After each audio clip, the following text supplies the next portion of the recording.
TET paper फुटी प्रकरणातील आरोपींच्या चौकशीत धक्कादायक माहिती समोर आली आहे। टीईटी नंतर सेट म्हणजे जी राज्याची नेट सारखी परीक्षा आहे सेट, त्याचाही पेपर फोडण्याचा त्यांचा प्लॅन होता।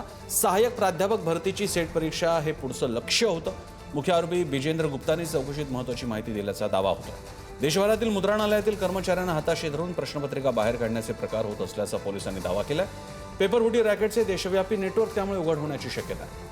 नंदकिशोर गावडे आपल्याला अधिक माहिती देत आहेत। नंदकिशोर, नक्कीच खरं तर 27 तारखेला जे आहे ते पेपर टीईटीचा जो आहे तो फुटलेला होता। त्या दुसऱ्या दिवशी जर पाहायला गेलं तर त्याची परीक्षा होती, मात्र त्याच्या अगोदर काही जे आरोपी आहेत त्यांना ताब्यात घेण्यात आलेलं होतं आणि त्याच्यानंतर 15 दिवसानंतर जो मुख्य आरोपी आहे ब्रिजेंद्र गुप्ता त्याला सुद्धा खरं तर पोलिसांनी भिवंडी पोलिसांनी जे आहेत ते ताब्यात घेतलेले आहेत। त्याच्या चौकशी जी आहे ती धक्कादायक बाब जी आहे ती समोर आलेली आपल्याला पाहायला मिळते। टीईटी म्हणजे टीचर एलिजिबिलिटी टेस्ट ही खरं तर शिक्षक पात्रता भरती आहे आणि त्याच्यानंतर स्टेट म्हणजे सहाय्यक प्राध्यापक भरती ती सुद्धा स्टेट जी आहे ती पुढच्या महिन्यात होणार होती आणि त्या सुद्धा ती सफाई जे कारकून आहेत त्यांना हाताशी धरून ती सुद्धा परीक्षा आणि त्या परीक्षेसाठी लागणारे जे पेपर आहेत ते फोडण्याचा प्लॅन जो आहे तो या संपूर्ण टीमचा असताना आपल्याला पाहायला मिळतो। त्याचे दावे जे आहेत ते खरं तर आता पोलिसांकडून जे आहे ते केले जात असताना आपल्याला पाहायला मिळतात। देशभरातील मुद्रांकनातील कर्मचाऱ्यांशी खरं तर ही संपूर्ण हाताशी धरून ही प्रश्नपत्रिका बाहेर काढण्याचा जो आहे तो प्लॅन होता।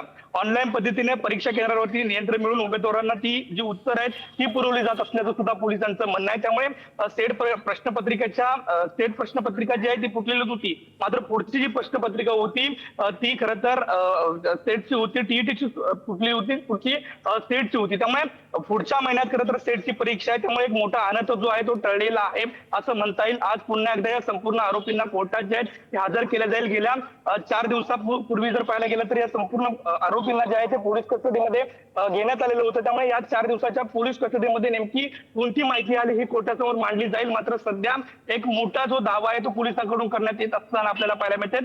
टीईटी नंतर स्टेटची सुद्धा जी परीक्षा होती ती फुटणार असल्याचं सुद्धा जो आहे ते म्हणणं पोलिसांचं असताना आपल्याला पाहायला मिळते। धन्यवाद नंदकिशोर, आपण लक्ष ठेवून असूयात या प्रकरणामध्ये अधिक काय माहिती पुढे येते ती।